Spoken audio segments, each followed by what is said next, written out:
Hola a todos queridos amigos que nos están acompañando en sintonía de Radio Madre de Dios para las redes sociales de la Parroquia de San José de la Mariquina, también en internet en www.radiomadrededios.cl.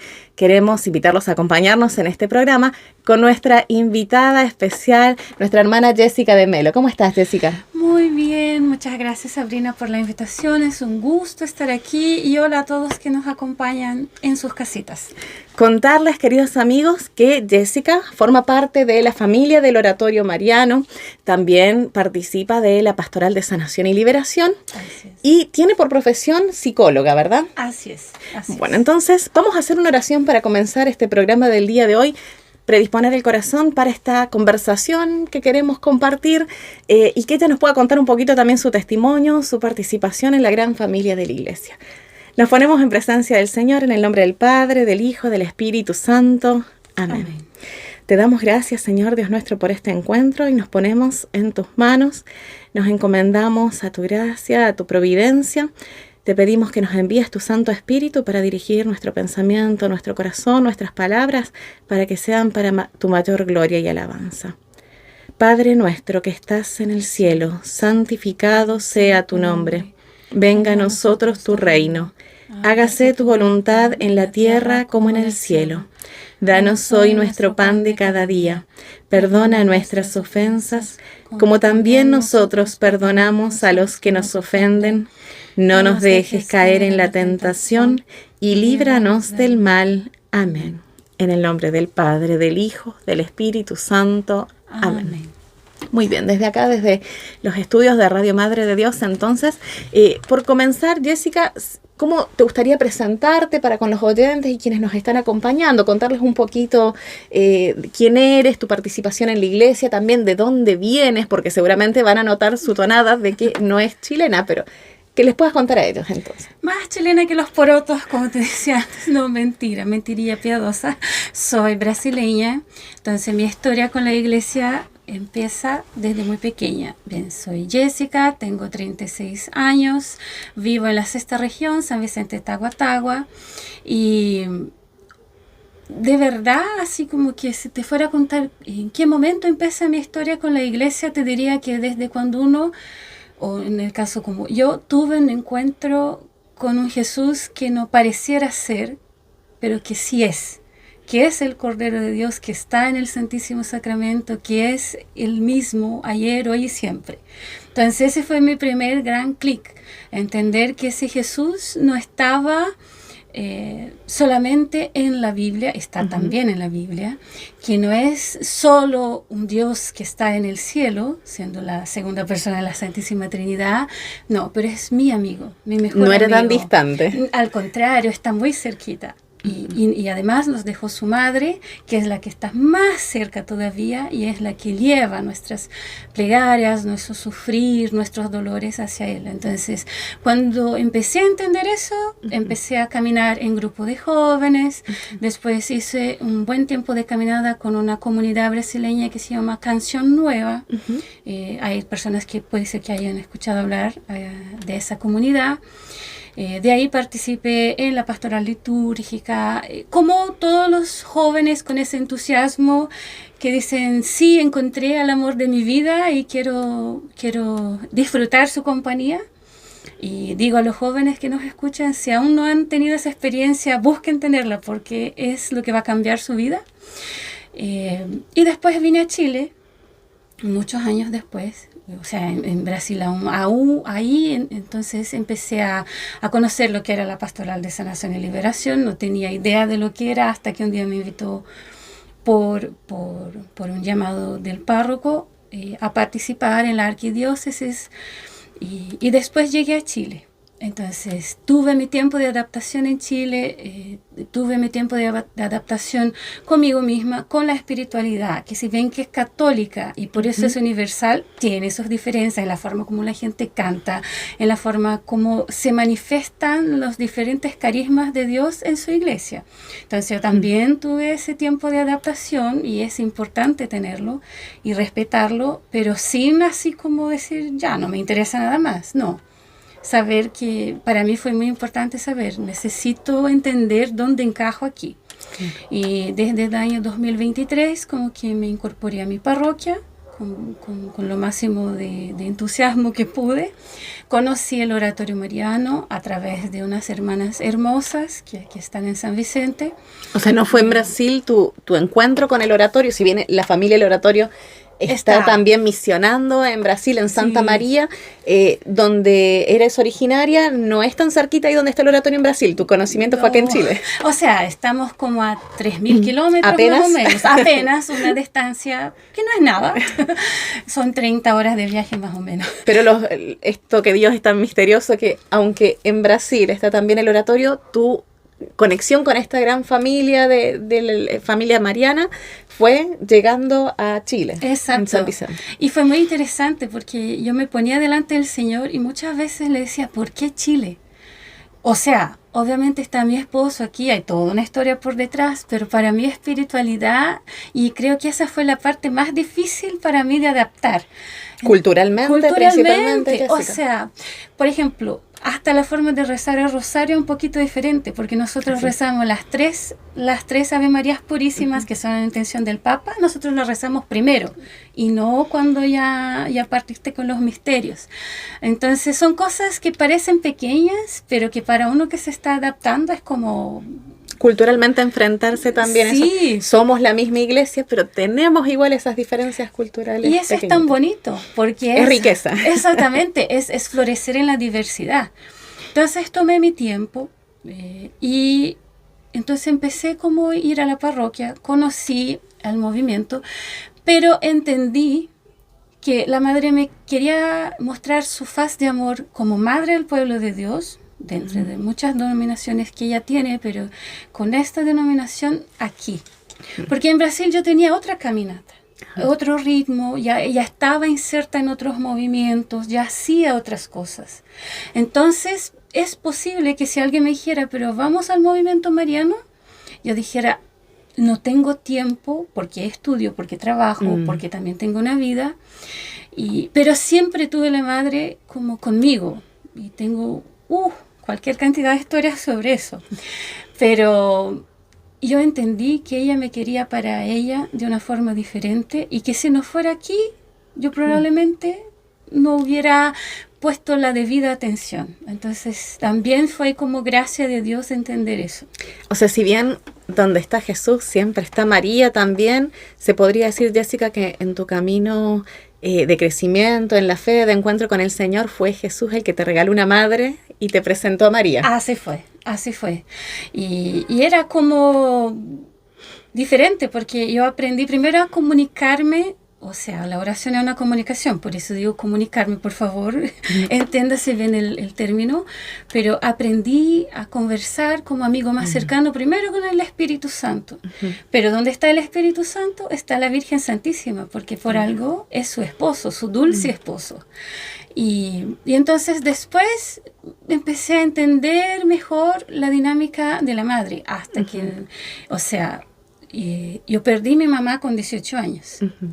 Y me acuerdo que mi primer cumpleaños, después de que mi mamá falleció, yo estaba así mortificada, estaba terriblemente triste, horriblemente triste, porque no, y es terrible más, porque yo en la universidad me preocupaba de los cumpleaños de todas las personas de mi clase, de mi turma.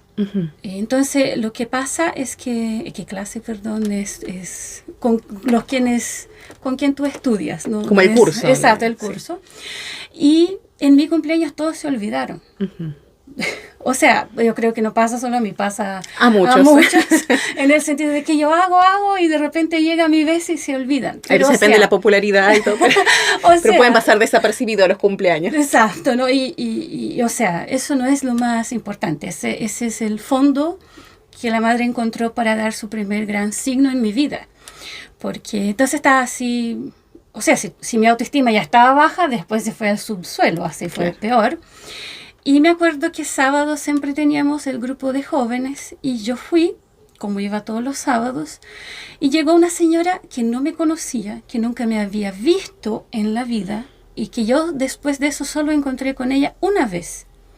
Y era una señora que ella ya ejercía el Ministerio de Sanación y Liberación. Y yo me acuerdo que rezamos el rosario y ahí iba a empezar el grupo y ella dijo, yo quiero decir que traje una imagen de la Virgen de los Rayos y la voy a dejar aquí porque es un regalo para alguien. Y dijo, mira, voy a empezar a contar un poco sobre la historia de María Madre. Y de verdad, Sabrina, que dice, Dios, ¿qué estoy haciendo aquí? De verdad. Porque me estaba doliendo. Era mi primer cumpleaños sin mi mamá. Y tocaban el tema de la madre. De la madre. Entonces me dolía, así como decía, Dios, yo creo que quiere estrujarme hasta no más poder. Y ella hizo toda su charla y me dijo, mira, yo traje esa imagen de la Virgen de los Rayos, no porque la Virgen María sea más importante, porque nosotros ya teníamos como una imagen grande de la Virgen ahí.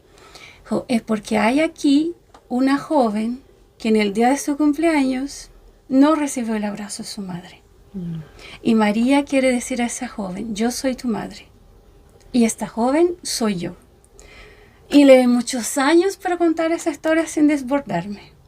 Pero entonces como María llegó a mi vida, como diciendo, si piensas que estás sin madre, aquí estoy yo. Y me hace acordar lo que dice el oratorio, en el oratorio cuando uno tiene su altar, en su altarcito, ahí está, ¿acaso no estoy yo aquí que soy tu madre? Entonces, o sea, de ahí partí a entender una Virgen María Madre, y de hecho ahora cuando voy a hacer mis oraciones, mamita, ya es así, ya no es como Virgen Santísima, que sí merece todo ese honor y toda esa reverencia, pero aprendí que es mi mamita. O sea, de esa orfandad en que te sentías en ese momento, pasaste a sentirte totalmente adoptada por Mamá María. Exacto. Que está presente, que está acompañando y que te va guiando entonces en este camino que recorres ahora, Jessica, también en esta pastoral de la sanación. Entonces, a ver, como yo lo entiendo, fue entonces en Brasil, con esta presencia importante, fuerte de María, que empiezas a adentrarte en el ministerio también de la liberación. Ahí en Brasil se vive este ministerio también. Sí, es de una forma un poquito diferente que en Chile. Los laicos participan un poquito más, pero no imponiendo manos ni no reemplazan al sacerdote exorcista. Para nada. El sacerdote exorcista es único y por algo él tiene una dispensa especial. O sea, no es en vano, porque si no, cualquier persona lo pudiera hacer.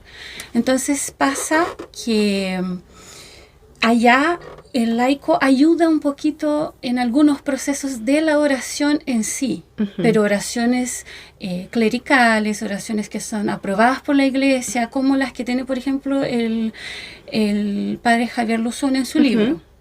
Pero estos laicos están organizados como una pastoral dentro de sus parroquias. No es que cualquier laico de la parroquia viene y hace estas oraciones. No, en ese sentido no. Es que hay ahí una subdivisión de ministerios. Todos somos llamados a ser intercesores. La Biblia nos habla de eso muchísimas veces. Pero no todos los intercesores, van a tener el llamado al Ministerio de Sanación y Liberación. Eso es un punto. Y eso es algo que si tú tienes un buen director espiritual, un buen sacerdote ahí, él va a saber decir, esa persona puede ser que esté para ese ministerio, esa puede que esté para ese otro, pero tienes que partir de la intercesión. O sea, te pones en la brecha por tus hermanos en una capillita donde nadie te ve, solo Jesús, que es lo más importante. O sea, lo más importante está ahí. Pero no es un ministerio de holofotes, no es como para luces, no, al contrario. No es pasen todos al frente del templo, vamos a decir quiénes son los... Al contrario, o sea, hay muchas personas que van a saber que yo soy del Ministerio de Sanación ahora. Y que me conocen a años ya en Chile y que nunca me escucharon hablar de eso, porque es un ministerio que lidia con algunos casos más delicados. Entonces, tú también te resguardas como equipo. Por varias razones, incluso por la inmensa batalla espiritual que se entabla en ese sentido. O sea, no es cualquier cosa por la cual estás rezando. Estás en la brecha por a veces situaciones de personas que llegan deshechas, de situaciones así graves, duras en su vida. O sea, para necesitar un exorcismo, eso significa que la persona realmente normalmente ella ya llega medio quebrada, uno dice así medio muerta, porque ya golpeó todas las puertas anteriores, las equivocadas, y ahí por último llega a la iglesia. A buscar Entonces, para que participes, tienes que tener en cuenta que vas a rezar por alguien que está muy herido, muy dañado, y eso exige de uno también una vida más correcta, más en línea. O sea, tú debes buscar más la Santa Eucaristía, debes buscar más rezar el Santo Rosario, no se da de cualquier manera. Me imagino que tener un muy buen consejo del Espíritu Santo, porque si me mencionas, Jessica, que la persona llega tan herida, un mal consejo en ese momento de su vida podría ser fatal también. O sea, es que aquí podemos separar, por ejemplo, lo que es la parte del Ministerio de Sanación y mi parte profesional, porque ahí, por ejemplo, desde que estoy en grupo con el Padre Raimundo, con todo el equipo, lo que pasa es que además hago el acompañamiento profesional. Entonces sí, uno siempre necesita el discernimiento del Espíritu Santo, pero también queda aquí como una invitación a que respetemos, porque a veces se presta medio que a burla el sacerdote, así como, porque este radical que ve cosas donde no hay. O sea, para él estar en esa posición, cualquier sacerdote exorcista tiene también su camino recorrido, sus piedras, y tiene que tener un muy buen sentido de qué decir, cómo tratar, porque lo que la iglesia quiere no es tomar a la gente y dejarla peor de lo que estaba cuando llegó.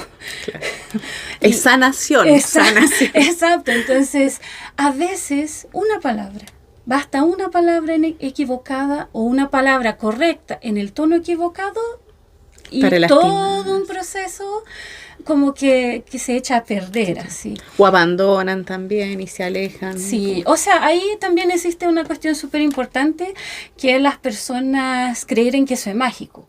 Porque como nosotros vivimos en un mundo donde te ofrecen cosas muy rápidas y las personas infelizmente a veces caen en esos temas de brujería, de adivinación, toda la nueva era.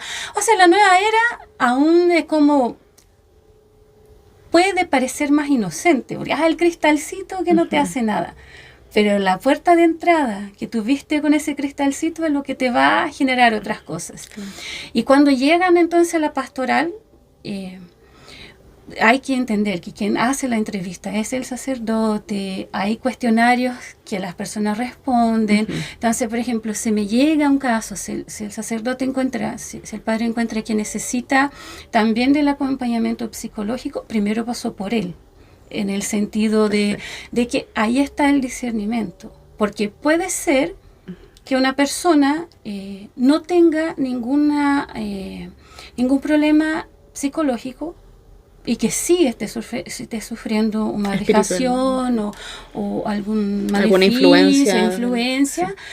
Y ahí eso se trata únicamente con el sacerdote. Pero si es una persona que tiene un desequilibrio emocional, alguna dificultad cognitiva, ahí eso se trata con la medicina, con el psiquiatra, con psicólogo, y por eso... O sea, entender que no siempre van de la mano una con otra. No siempre. O sea, es que hay una... Podría darse, pero puede ser... ¿Y ese es el discernimiento que hace todo el equipo o principalmente el sacerdote? El sacerdote. Mira, es que la iglesia tiene sus directrices para eso. Entonces también yo encuentro que es bonito hablar para la gente. Así que no es que el sacerdote dijo, hoy día qué lindo día para hacer un exorcismo.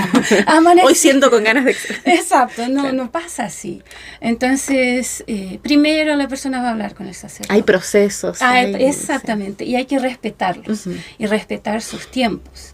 Entonces, tengo casos de pacientes que sí están pasando o van a pasar por el proceso y que a veces yo le hago la misma pregunta 4 o 5 veces, pero es con razón, porque yo tengo que poder observar profesionalmente, y no estoy ni hablando del discernimiento espiritual, de que hay una coherencia de principio, medio y fin siempre, o por lo menos 3, 4 veces de forma repetida. O sea que aunque una persona pudiese llegar así, muy desesperada porque siente que está siendo influenciada por el maligno, hay que tomar esa precaución y ir haciendo este proceso igualmente y no decir exorcismo inmediatamente. Nunca es así. Es que lo que pasa es que las películas, los libros de thriller te dicen así, no, es ahora. No, claro. O sea, claro que también hubo un cambio en la forma como los exorcismos son hechos hoy día. La iglesia como madre preocupada, cuando ella hace un cambio nunca es para peor, es para mejor.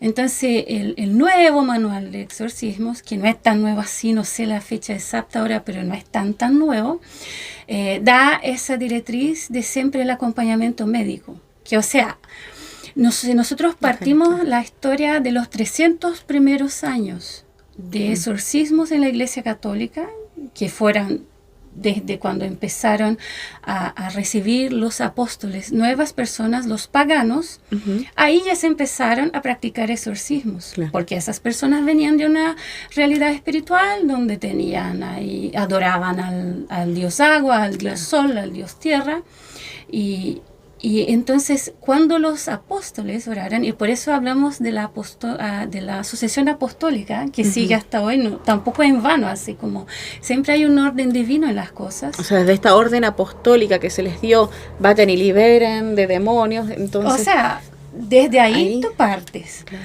Y entonces, claro, los 300 primeros años son medio oscuros incluso en información, por la oralidad, por todo lo que se transmitió de una forma... La persecución de la iglesia también, toda la historia que... Exacto, entonces es muy delicado, pero obviamente no se daba con un médico, no se daba con un psicólogo, o sea, la psicología estaba... O sea, la salud mental no estaba tan desarrollada. O sea, los últimos 100 años que tenemos un poco más de cuidado con la salud mental, un poco más. Y aún así se desarrolla y se aprende. Sí, siempre. Siempre se puede aprender más sobre eso. Sí.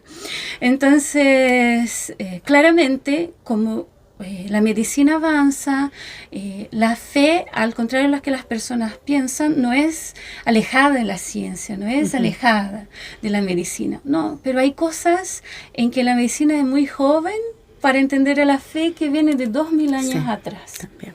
Entonces, uno no lo piensa de esta forma y piensa que desde que entra la ciencia ya tiene la última palabra y que modernos que somos, pero perderse la riqueza y la gracia de la fe y de la vida que ha tenido la iglesia y la herencia, aunque como decía Jessica, fuese de boca en boca en los primeros siglos, pero hay tanta riqueza ahí para descubrir y para sacar jugo de eso por el bien que nos hacen. Y a la vez también la belleza de una iglesia que, al contrario de lo que muchos piensan, se moderniza.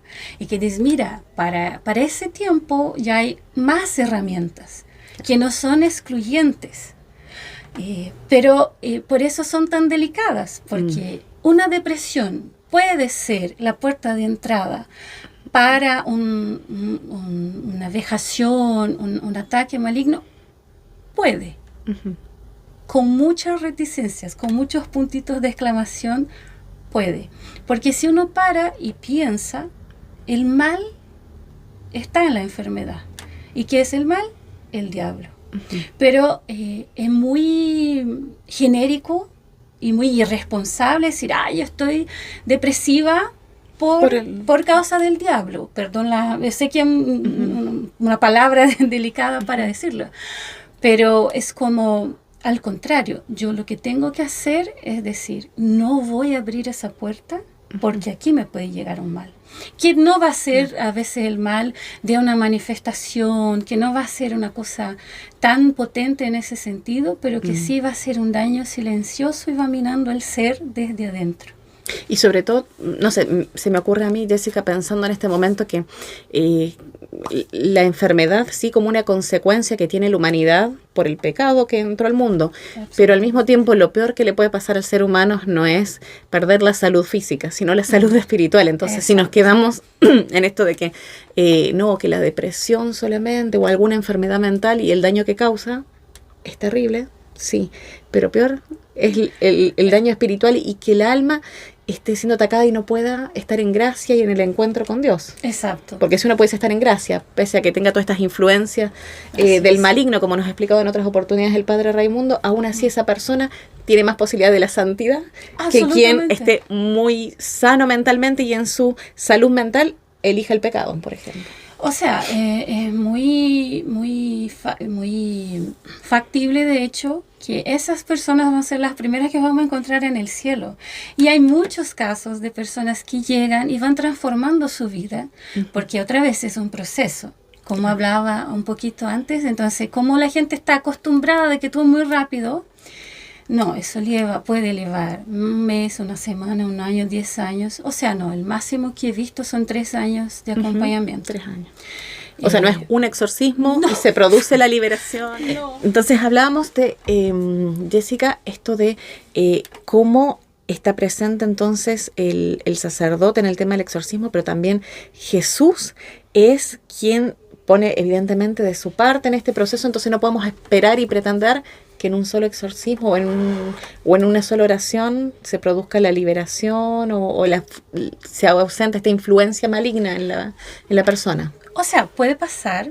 Hay casos que sí, cuando la puerta que se abrió es muy, muy pequeña y la buena intención prima, como puede ser rápido, y hay casos que son, pero y me gusta siempre hacer énfasis en ese proceso, porque claro, Jesús está poniendo todo, porque Él es la sanación, el sacerdote está poniendo todo de su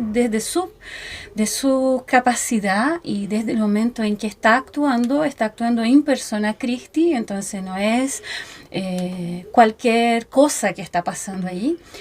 Y hablo eso porque ahí entra la parte que a veces es un poquito más débil. La parte que tiene que ser uno que está pasando por el proceso de sanación y liberación. O sea, ¿qué significa pasar por un proceso de sanación y liberación que no es mágico? Significa que voy a arrepentirme de corazón, porque si no estoy abriendo otras puertas más grandes todavía. Significa que voy a buscar confesión, una buena confesión, porque sí, la confesión es un sacramento. Ella vale infinito.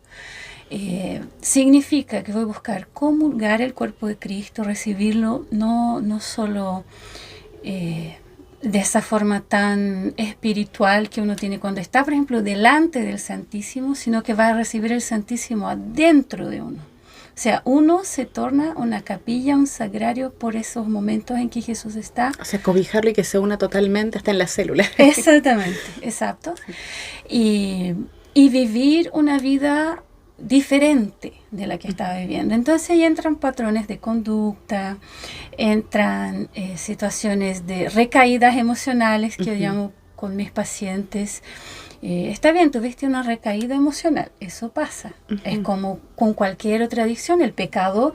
O sea, nosotros hablamos del mal que hace el pecado, pero si tú ves las publicidades, todo te lleva a pensar así como: ¡qué maravilla! Mira, todo nos entra por las vistas, nos entra por los oídos, por los aromas. O sea, como que estamos hechos para el puro placer. Claro, es todo muy apetitoso. Sí. Entonces, como... Y por eso ofrecen como que el pecado es encantador y tanto surge esto de que, bueno, el infierno debe ser magnífico, vámonos todos al infierno, promueven las publicidades y hasta venden un infierno así... muy seductor, muy atractivo. Sí. O sea, como que es el príncipe de la mentira y también lo tiene hecho, que parece encantador ese infierno. Me imagino que por tu testimonio, Jessica, podrás decir que las personas sufren realmente y no disfrutan esa influencia del demonio, que nunca es algo placentero o de disfrute. O sea, a principio puede parecer mucho, muy, muy atractivo, muy placentero, te puede llevar por un montón de vicios que son terribles, pero si hay pacientes que son fieles tanto en sus terapias como en sus encuentros con el sacerdote, son los que pasan por el exorcismo. O sea, mis pacientes que no están en un proceso espiritual de esa magnitud, es muy fácil que ellos me digan: esa semana no puedo, la próxima semana tampoco.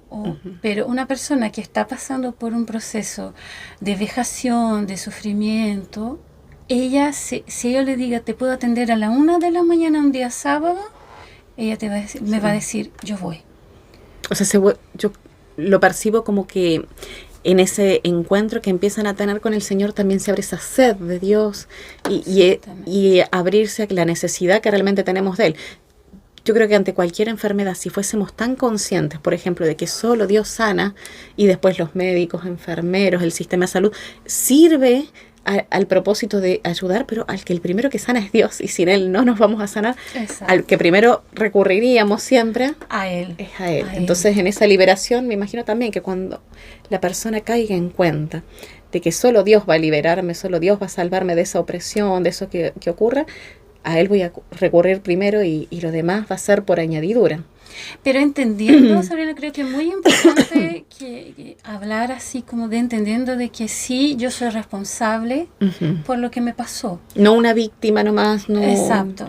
O sea, hay personas que sufren un maleficio porque, no sé, no me caíste bien, vas mejor en tu trabajo que a mí y quiero tu popularidad, y quiero tu capacidad, y quiero tu sueldo, y te empieza a elevar quequitos con malas intenciones, y eso existe mucho. Entonces, esas personas, uno entiende que son como sacrificiales. Ajá, perfecto. Aunque pudiesen tener, por ejemplo, Jessica, una fuerte vida de oración, vida en gracia de Dios, ¿podría ocurrirles o estarían como blindadas ante eso, por ejemplo? O sea, si uno ve la historia de Padre Pío, sí, igualmente. Hay santos que han tenido hartas influencias. Sí, Santa Gema Galgán. Santa Gema, Santa Teresa d'Ávila, Santa Teresita del Niño Jesús. Sí. Entonces uno puede ser muy santo e igualmente ser como un alma víctima que sufre estas influencias. Y que ahí vas, y ¿cuál es la gran diferencia? Por ejemplo, San Padre Pío, por ejemplo, él recibía los estigmas y él decía que aquello le dolía. O sea, a veces, porque el Padre Pío tenía un temperamento medio explosivo. Imagínate lo que es tener tu mano en llagas y que la gente te toque y te apriete ahí. Entonces, todos esos dolores, que en ese caso el estigma es otra cosa, ofreció a Dios. Nunca leí nada del Padre Pío que dijera como que, ay, ¿por qué sufro vejaciones tan fuertes? No con victimismo, sino como una víctima que se ofrece junto con Jesús. Exactamente, para las santas almas del purgatorio, para la santificación de la familia. Entonces, por ejemplo, o para la propia santificación, cuando uno dice, recibo, Señor, así como Job, los bienes que me das, pero también los males. Exacto. Dios me dio, Dios me quitó, bendito sea Dios. Exactamente. Sí. Y es muy duro eso, es muy difícil. Entonces, es un proceso que requiere así mucho tacto para lidiar. Y volviendo otra vez al discernimiento, es como... Ahí está, yo creo que la clave importante. A veces nosotros pedimos a Dios así como dones. Señor, yo quiero cantar lindo, yo quiero poder predicar tu palabra, yo quiero, no sé, tener el don de sanación para que la gente no sufra. Y se nos olvida pedir un don muy, muy importante, que es el del discernimiento. Porque a través de él, yo como laico voy a decir, esa puerta no me conviene. Porque voy a haber aprendido a que Dios hable en mi interior y voy a aprender a escuchar la voz de mi maestro, de mi amor. Y desde otro punto, como persona que pasa por ese proceso, entonces yo empiezo a discernir de que si yo siempre fui buena persona, nunca hice daño a nadie, ese proceso viene para santificación de mi familia, de mis seres más cercanos, para mi propia santificación. Y por otro lado, cuando uno toma ese proceso con la responsabilidad de decir, yo tengo un paciente ahora que él dice, no, es que yo ofrecí mi alma, yo la ofrecí, porque yo quería tener el poder que tiene el mal. Entonces, ahí la responsabilidad entra muy fuerte y lo que trato de trabajar en ese caso específico y trato de reforzarle el valor que él está teniendo de salir de ahí y también el valor de decir, sí, yo lo hice. Porque es muy fácil decir, no, yo no lo hice. Tú malinterpretaste y porque pasó un viento que cruzó en la calle, por eso. Claro. No por mi elección. Entonces, sí hay momentos que son muy claves donde uno tiene que decir, ¿sabe qué? Sí lo hice. Duele. Y ahí esto de ser activo, entonces, Jessica, frente al proceso, al ritual también del exorcismo, para no decir esto, no, que venga y me haga la oración de liberación, la oración de sanación, recen por mí y uno quedarse expectante. Es como decir, préndame un saumerio para que... No funciona así. Y así no va a resultar y porque... tengo que ponerle también de mi parte para que Dios pueda obrar. Exacto, y también entender, vamos otra vez, nosotros tenemos una iglesia muy preocupada de nosotros. A mí me encanta decir la madre iglesia, y ella demuestra que es madre cada vez que se preocupa con detalles. Sí. Entonces, otra vez, no se puede recibir imposición de manos de una persona que no sea un sacerdote. Y si vas a pasar por el proceso de discernimiento con el sacerdote, entender de que eso, justamente porque no es mágico, él también va a tener su equipo, va a trabajar con ese equipo, va a preguntar a un médico, a un psicólogo, a veces a ambos. Conozco sacerdotes que tienen así equipos muy, muy completos de profesionales del área de la salud, 2 médicos y todo más. Porque no pueden ser como irresponsables, ¿no? Hay un tremendo proceso que tiene que lidiarse ahí. Y lo más interesante es que muchas veces la persona no está pasando por una vejación, ella no está pasando por un proceso espiritual en ese sentido, y queda triste cuando a veces el sacerdote o a veces toca al profesional del área de la salud decir, porque claro, si yo no puedo culpar al mal, tengo que yo aceptar que uno mi proceso y mi responsabilidad. Sí. Entonces, y tomar acciones para que esto pueda cambiar también. Exacto, o sea, con mayor razón la vida de santificación, todos los días. O sea, nosotros tenemos en nuestras manos la mejor de las medicinas, que es la Eucaristía diaria. La mejor. Claro. O sea, en cuestión de segundos, toda la Eucaristía percorre toda tu corriente sanguínea. Entonces tú te tornas como santificado en ese momento, porque Jesús mismo está en ti. Entonces, ¿qué más grande que eso? No hay nada más grande que eso. Así, estar tan lleno del Señor. Me genera un poco de intriga ahí, Jessica, poder conocer bien cómo funciona esto de la pastoral, también de la sanación, si esto es a nivel diocesano, si hay cuando hay un solo sacerdote, si los equipos trabajan con la diócesis o con el sacerdote o con grupos de sacerdotes, cuántas personas son aproximadamente, qué tipo de profesionales integran el equipo, y también aprovechar a preguntarte por lo que mencionabas en un momento, esto de las personas que ayudan con sus oraciones, si lo hacen en el momento del exorcismo, si lo hacen a solas desde otro lugar, en capillas de adoración, o cómo es esto, a ver, que nos pudieses contar. Es mucho, pero no, que nos pudieses contar un poquito y presentarnos cómo es este ministerio que para la mayoría de los laicos es tan desconocido realmente. Y a la vez hay tantos laicos que con tanta alegría se ponen a servir en ese ministerio. Es un ministerio donde uno realmente ve la gracia y la misericordia de Dios, porque no hay otra explicación que no sea Dios para todo lo que pasa. O sea, el ritual es uno para todo el mundo, no cambia.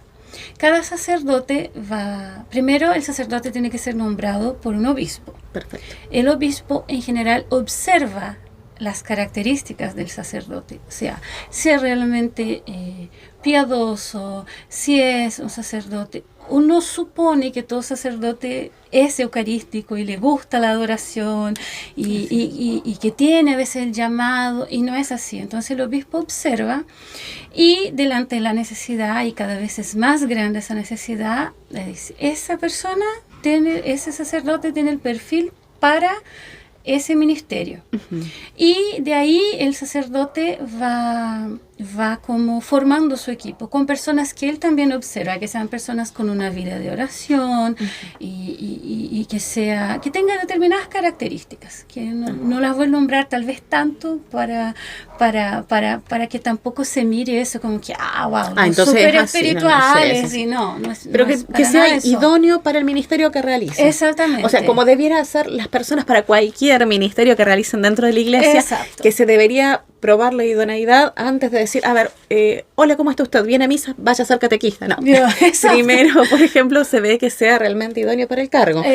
Usted tiene cara de que puede acoger a la gente, vaya para el... No. Eso no pasa por la necesidad que la hay veces ocurre por la necesidad, pero lo más correcto sería discernir y pedir estos dones también del Espíritu Santo para que dentro de este gran cuerpo que tiene tantos miembros vayamos a donde Dios nos pide servir a su iglesia. Exacto. Todos tenemos algo en que servir. Exacto. Pero hay veces desde la oración, desde la acción, la misión, ahí donde Dios nos envía. Exacto. Y entonces es como desmistificar un poco, porque somos personas absolutamente normales, dueñas de casa, o psicólogas, o maestras, o religiosas, otros sacerdotes que se no siempre es un religioso, entonces por eso el que está acompañando en la pastoral de la sanación, muchas veces son personas amas de casa también. Exacto. Eso va, yo siempre digo que Dios cuando nos quiere sanar, nos va a llamar para ayudar a sanar otros.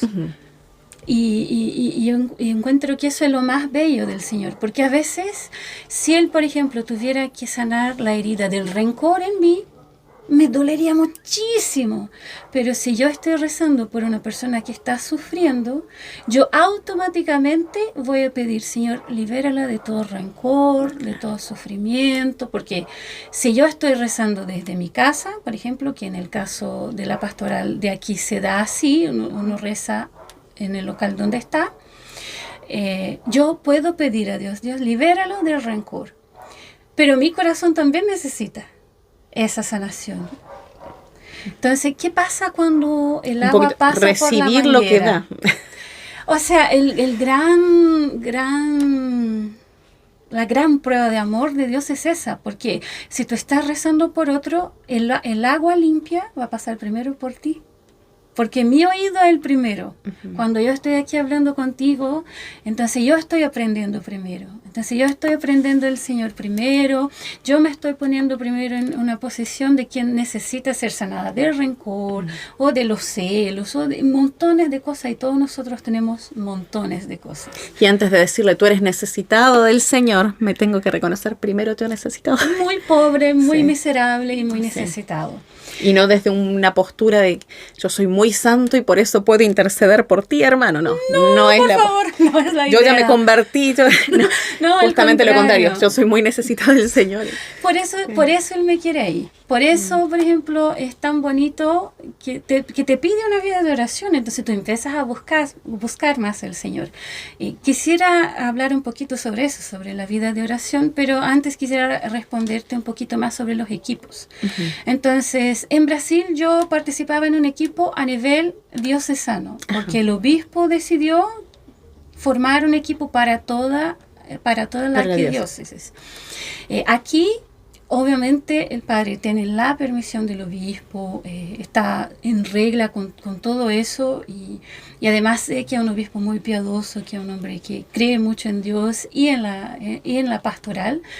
Y entonces estamos trabajando con el padre, pero estamos trabajando en unión total y obediencia con la iglesia, claro. siempre. Entonces, por eso, y otra vez, puede parecer muy, muy cansador, pero quien realiza el rito es el sacerdote. Quien va a imponer las manos en una oración de sanación y liberación es el sacerdote. Y uno que reza, va a rezar por esa persona, pero va a rezar por el sacerdote. Y va a cumplir ese papel no solo en el día del exorcismo, pero todos los días recordar. Pongo al Padre Raimundo, Madre, en mis oraciones del rosario. Cuídalo, protégelo, no sé. Pongo al Padre Ricardo en mis oraciones, Señor. Cuídalo, protégelo.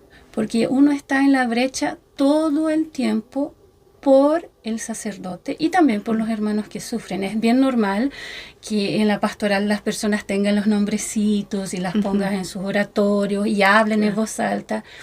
Cada uno después va a encontrar su manera de seguir esa oración, pero debe seguir. Y sobre todo, ¿por qué tanta énfasis en el sacerdote?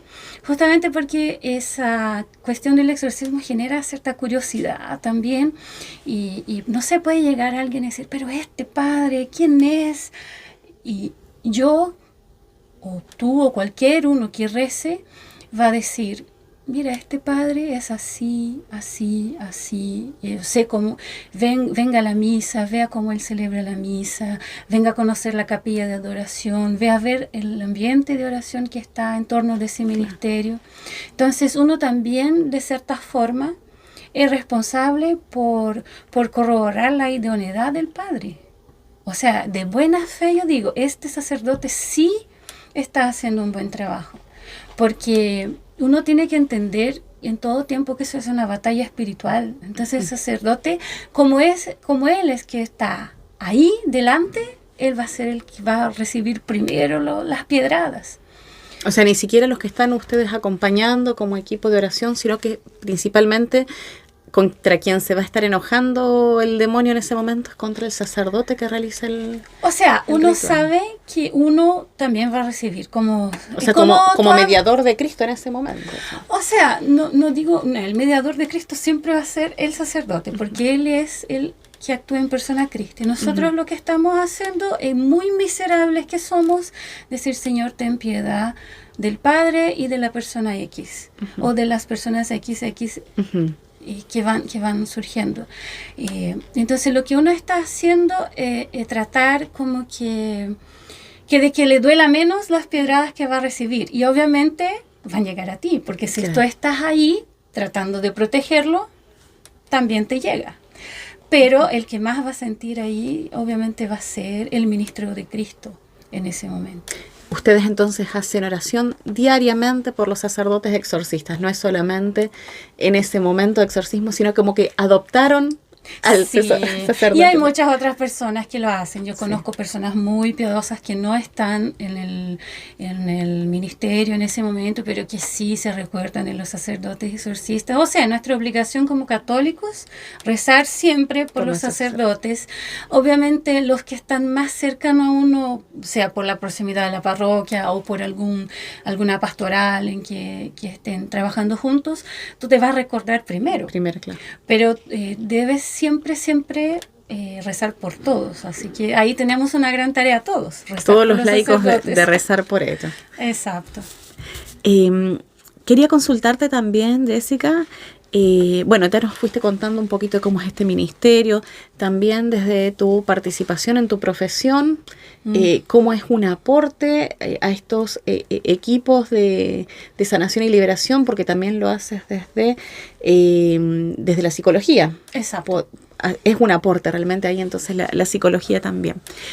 Y que nosotros tenemos que ahí hacer una diferencia, porque eso depende de la corriente que el psicólogo vaya a trabajar. Hay, como en cualquier otra profesión, o sea, tú puedes ser una persona que trabaja en una radio católica y no creer en Dios. Es medio raro, pero puede pasar.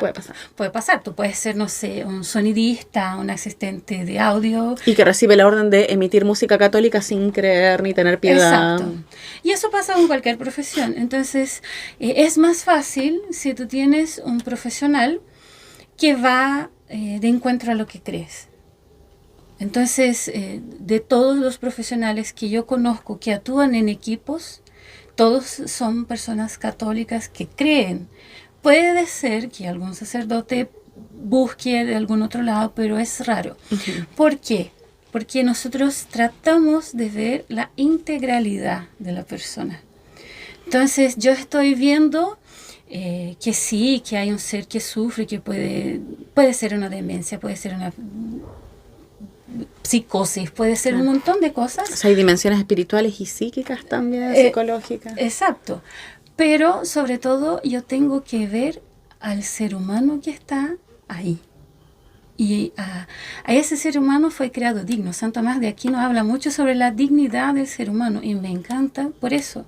Entonces Dios nos creó para que suframos, para que, porque yo vine al mundo para sufrir. No, Dios nos creó para ser dignos. Nosotros, con nuestras emociones desordenadas, vamos cambiando un poquito el panorama. Y Dios, porque nos ama y nos da libre albedrío, respeta nuestra decisión.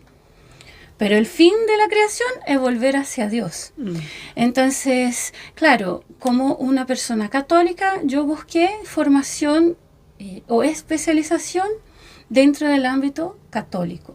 Hay otros psicólogos que son evangélicos, los conozco, debatimos en foro en algunos casos, no entran obviamente en la pastoral de exorcismos, pero son evangélicos y son psicólogos. Entonces, una cosa no quita la otra, al contrario, aportan. Ojalá que ahí en ese aspecto también más adelante, Jessica, y te dejo invitada también desde Radio Madre de Dios, podamos abordar un programa justamente sobre la psicología relacionada a la fe católica también, que es algo que nos cuesta aprender, comprender y no tener ese recelo como que no, si me van a hablar de psicología no tiene nada que ver con mi fe.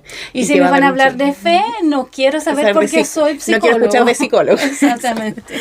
Consultarte entonces también, Jessica, mencionaste lo de las capillas de adoración, el encuentro con el Santísimo. ¿Cómo es esto en tu vida? ¿Cómo ha impactado la presencia del Señor? ¿Tenés capilla de adoración eucarística donde te encontrás? ¿Cómo es?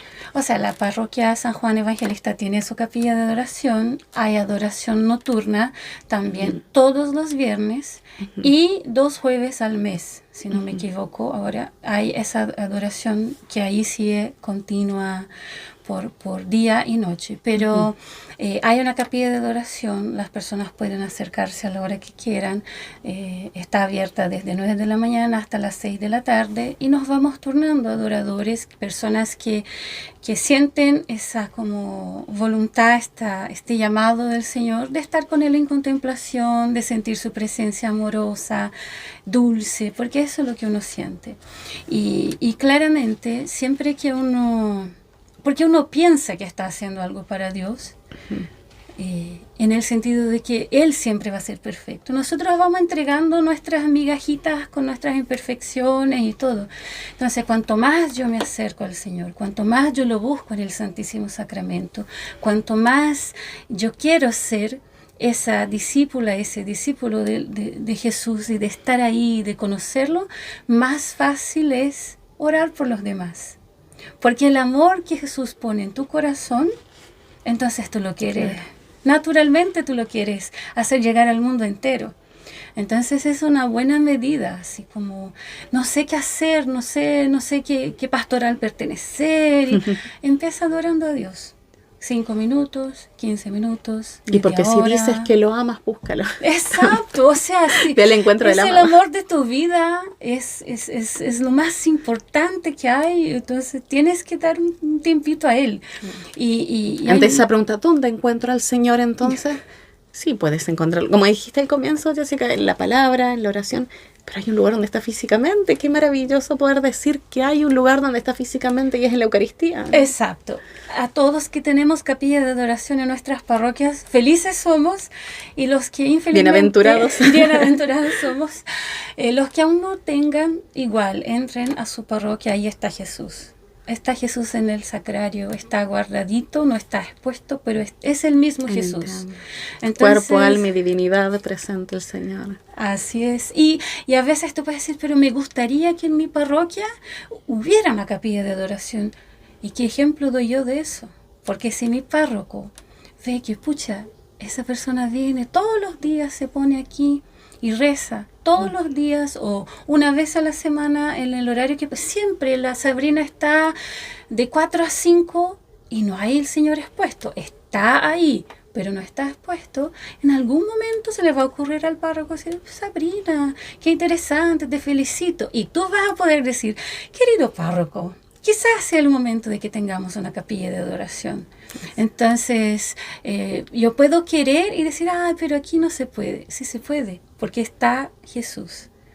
Entonces, tal vez, para aquellos que no tienen esa oportunidad de tener la capilla, Jesús te esté llamando a decir, ven y adórame, y veamos lo que pasa después. Aquí, escondidito en el secreto, San Francisco, de los 3 pastorcitos, él decía a Jacinta cuando él estaba internado en el hospital, él decía, Jacinta, por favor, no vayas a ninguna parte, anda a decir a Jesús escondido, porque estaba en el sagrario, que yo lo echo mucho de menos. Entonces está ahí. Esa necesidad realmente.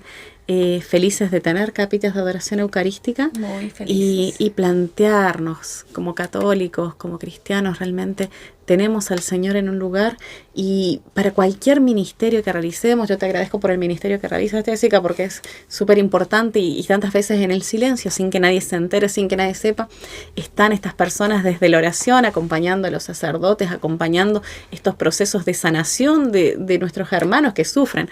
Cuando sufre un miembro en la iglesia, todos los demás sufren con él. Tenemos que dolernos en el dolor también de nuestros hermanos y alegrarnos por los que son liberados, por los que son sanados. Y acompañar también entonces esta sanación que necesitan, rezar por los sacerdotes, pedirle frente al Señor si tenemos esa posibilidad.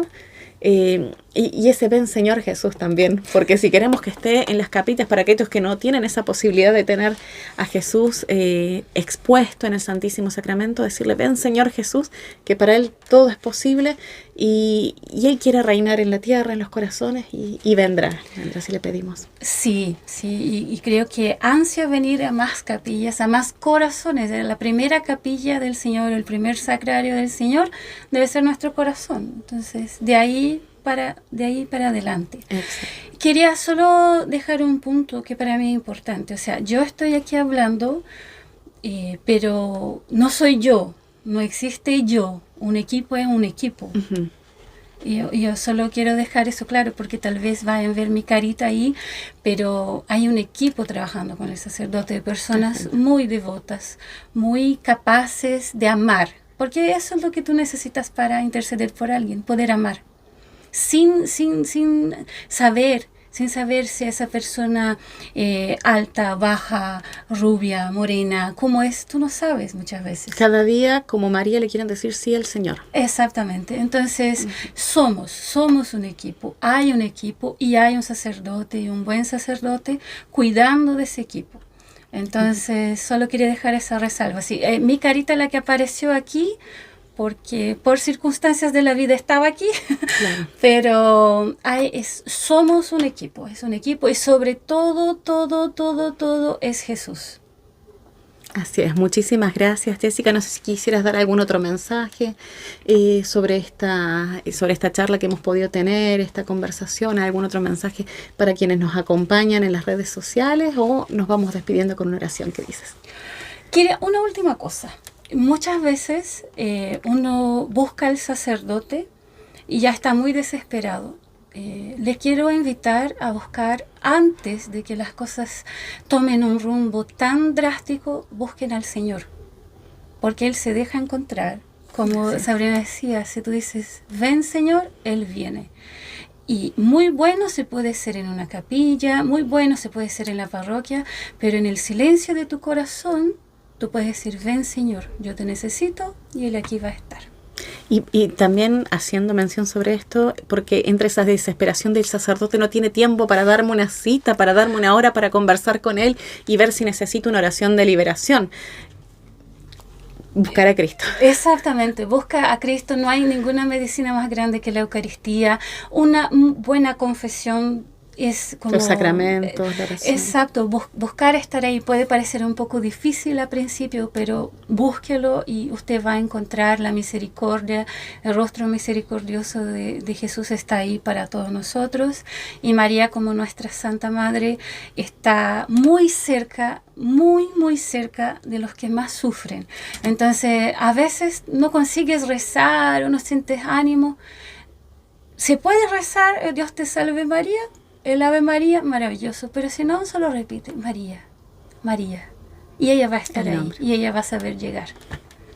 Muchas gracias, Jessica. Hagamos una oración a nuestra Madre especialmente, y encomendémosle en este momento, unido a todos los que nos estén acompañando, a todos los sacerdotes, especialmente esos sacerdotes más cercanos a nosotros, a quienes realizan este ministerio del exorcismo también, de la sanación y la liberación. poniendo también todas nuestras necesidades y la salvación de las almas, pero sobre todo para mayor gloria de Dios. Dios te salve María, llena eres de gracias, el Señor es contigo, bendita eres entre todas las mujeres, y bendito es el fruto de tu vientre, Jesús. Santa María, Madre de Dios, ruega por nosotros pecadores, ahora y en la hora de nuestra muerte. Amén. En el nombre del Padre, del Hijo, del Espíritu Santo. Amén. Amén. Muchísimas gracias, y si Dios permite nos volveremos a encontrar en otra oportunidad para poder seguir hablando de estos temas tan interesantes en Sintonía con María, con todos los que nos acompañan y con tu presencia, Jessica. No, gracias a ustedes por el tiempo, por la escucha, por ser tan dulces y amables en recibir, y ojalá nos veamos prontito. Así es. Hasta la próxima, queridas hermanas. Chao.